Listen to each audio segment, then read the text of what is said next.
ಪ್ರಪ್ರಥಮ ಭಾರತ ಭೂಮಿ ಮೇಲೆ ಸ್ವತಂತ್ರಕ್ಕಾಗಿ ಹೋರಾಡಿದಂತ ಧೀಮಂತ ನಾಯಕ ಯಾರಾದ್ರೂ ಇದ್ರು ಅಂದ್ರೆ ಅದು ರಾಯಣ್ಣ ಅನ್ನುವಂಥದ್ದು. ನನಗೆ ಈ ನೆಲ ಬೇಕು, ನನಗೆ ಈ ಜಲ ಬೇಕು, ಈ ಭಾರತ ಭೂಮಿ ನಮ್ಮದು, ಈ ಕನ್ನಡ ನಾಡು ನಮ್ಮದು, ಇದಕ್ಕೆ ನೀವು ಬರಕ್ ಅಧಿಕಾರಿಗಳಲ್ಲ, ಇಲ್ಲಿಂದ ಕಿತ್ಕೊಂಡು ಹೋಗ್ರಿ ಅಂತ ತಿಳ್ಕೊಂಡು ಅವರ ವಿರುದ್ಧವಾಗಿ ಯುದ್ಧ ಮಾಡಿದಂತ ಶೂರ ಧೀರ ಯಾರಾದ್ರೂ ಇದ್ರ ಅದು ರಾಯಣ್ಣ.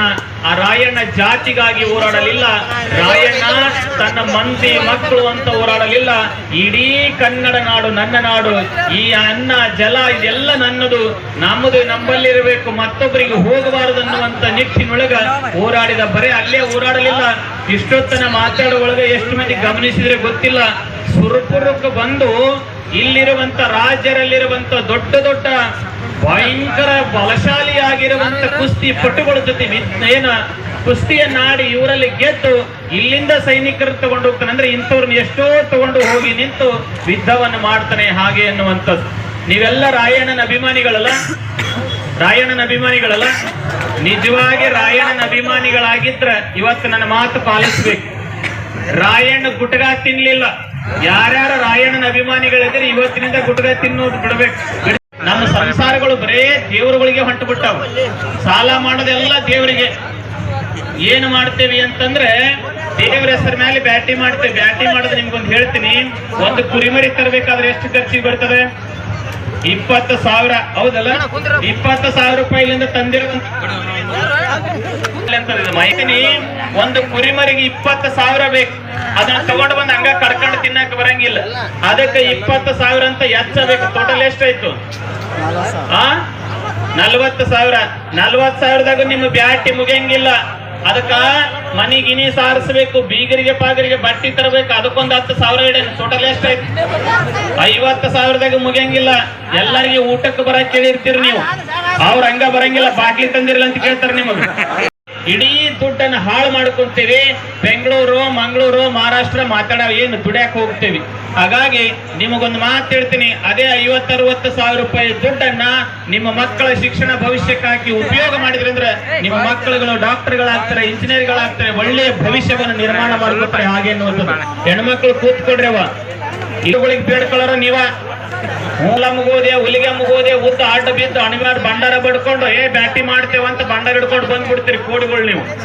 ನಿಮ್ಗೊಂದ್ ಮಾತು ಹೇಳ್ತೀನಿ, ಈ ಎಲ್ಲಮ್ಮ ಹುಲಿಗೆಮ್ಮ ಕುಣಿದಾಡಿ ದೇವ್ರು ಹೇಳ್ತಾರಲ್ಲ, ಬ್ಯಾಟಿ ಮಾಡಿದ್ರೆ ಅವ್ರನ್ನ ಮೊದಲು ಬ್ಯಾಟಿ ಮಾಡ್ರಿ, ಹಿಂದಗಡೆ ಮಾತು ಬ್ಯಾಟಿ. ಹಂಗಾಗಿ ದೇವರುಗಳ ಹೆಸರು ಯಾವಾಗಲೂ ದೇವರುಗಳ ಮೇಲೆ ಬ್ಯಾಟಿ ಮಾಡಬೇಡ್ರಿ ಅನ್ನುವಂತ ಮಾತು ಹೇಳುತ್ತಾ, ಸರ್ವರು ಒಳ್ಳೆ ಏನಪ್ಪ ನಿಂದು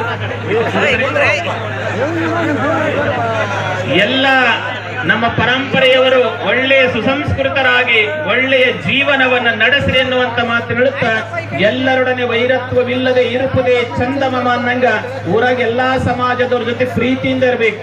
ಪ್ರಿಯವಾಕ್ಯ ಪ್ರಧಾನೇನ ಸರ್ವತುಷ್ಯಂತಿ ಜಂತವಃ ತಸ್ಮಾತ್ ತದೇವ ವಕ್ತವ್ಯಂ ವಚನೈಕ ದರಿದ್ರತಾ ಅಂತಾರೆ. ಎಲ್ಲರ ಜೋಡಿ ಪ್ರೀತಿಯಿಂದ ಇರಬೇಕು, ಎಲ್ಲರ ಜೋಡಿ ಮಾತಾಡ್ತಾ ಇರಬೇಕು, ನಗತಾ ಬಂದು ಯಾವುದೇ ರೀತಿ ಕೆಲಸ ಮಾಡಿದ್ರು ಕಡಿಮೆ.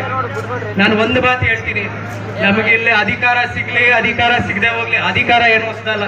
ನಾನು ಹುಡ್ದೋಗಿಂದಾನು ಸರ್ಕಾರಿ ಕಾರ್ಯಗಳಲ್ಲೇ ಓಡಾಡಿದ್ದೀನಿ, ಅಧಿಕಾರ ಎಲ್ಲ ನೋಡಿದ್ದೀನಿ. ಅದೇನ್ ಋಣ ಇದೆಯೋ ಗೊತ್ತಿಲ್ಲ, ಇಲ್ಲೇ ಕರ್ಕೊಂಡ್ ಬಂದೈತೆ. ಬಟ್ ಒಂದು ಮಾತ್ರ ಸ್ಪಷ್ಟವಾಗಿ ಹೇಳಕ್ ಇಷ್ಟಪಡ್ತೀನಿ, ನಾನು ಇಲ್ಲಿ ಕೊನೆಯವರೆಗೂ ನಿಮ್ಮೊಂದಿಗೆ ಇದ್ದು ನಿಮ್ಮ ಸೇವೆ ಮಾಡೇ ಮಾಡ್ತೀನಿ. ಇದರಲ್ಲಿ 2 ಮಾತು.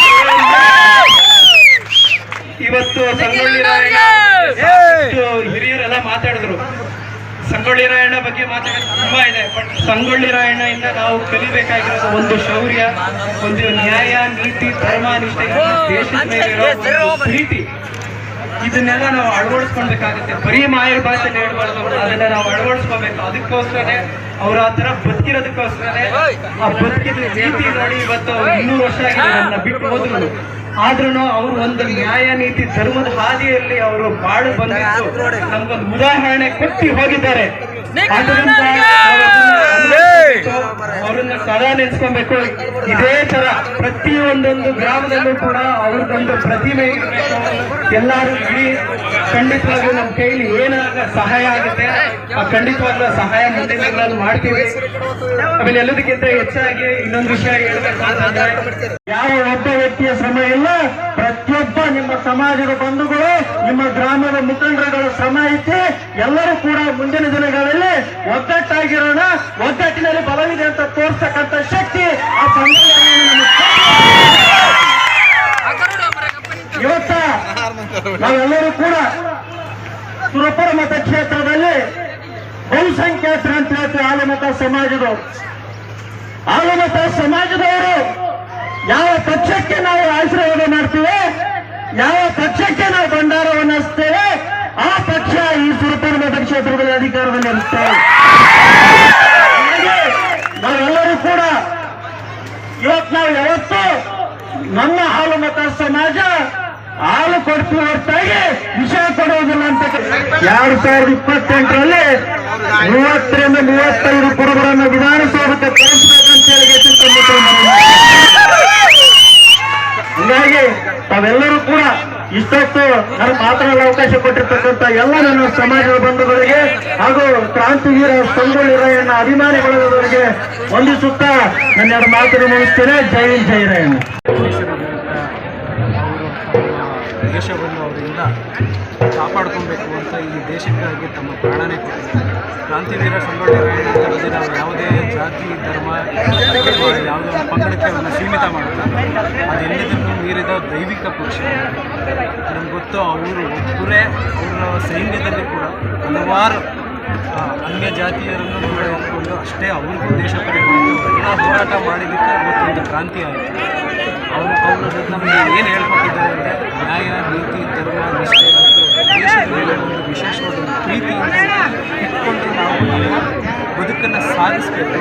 ಮತ್ತು ದೇಶಕ್ಕೆ ಯಾವುದೇ ಸಮಯದಲ್ಲಿ ನಾವು ತ್ಯಾಗ ಮಾಡೋಂಥ ಸಂದರ್ಭ ಬಂದರೆ ನಾವು ತ್ಯಾಗ ಮಾಡೋಕ್ಕೆ ನಾವು ಒಂದೇ ಮನಸ್ಸಿನಿಂದ ತಯಾರಾಗಿರಬೇಕು ಅನ್ನೋದನ್ನು ಒಂದು ನೀತಿ ಸಂದೇಶನ ಹೇಳ್ಕೊಟ್ಟಿದ್ದಾರೆ. ಇವತ್ತು ಅವರು ನಮ್ಮನ್ನು ಬಿಟ್ಟು 200 ವರ್ಷ ಆಗಿದೆ. ಬಟ್ ಆದರೂ ನಾವು ಪ್ರತಿ ದಿವಸ ಪ್ರತಿ ನಿಮಿಷ ನೆನೆಸ್ಕೊಳ್ತೀವಿ. ಈ ಥರ ನಮ್ಮ ರಾಜ್ಯದಲ್ಲಿ ಅನೇಕ ಗ್ರಾಮಗಳಲ್ಲಿ ಅವ್ರದ್ದೊಂದು ಪುತ್ಥಳಿ ಅನಾವರಣ ಆಗ್ತಾನೇ ಇದೆ. ಇನ್ನೂ ಹೆಚ್ಚಾಗಬೇಕು. ಅವರು ಕಲಿಸ್ಕೊಟ್ಟಿರೋ ಆದರ್ಶಗಳನ್ನ ನಾವೆಲ್ಲರೂ ನಮ್ಮ ಜೀವನದಲ್ಲಿ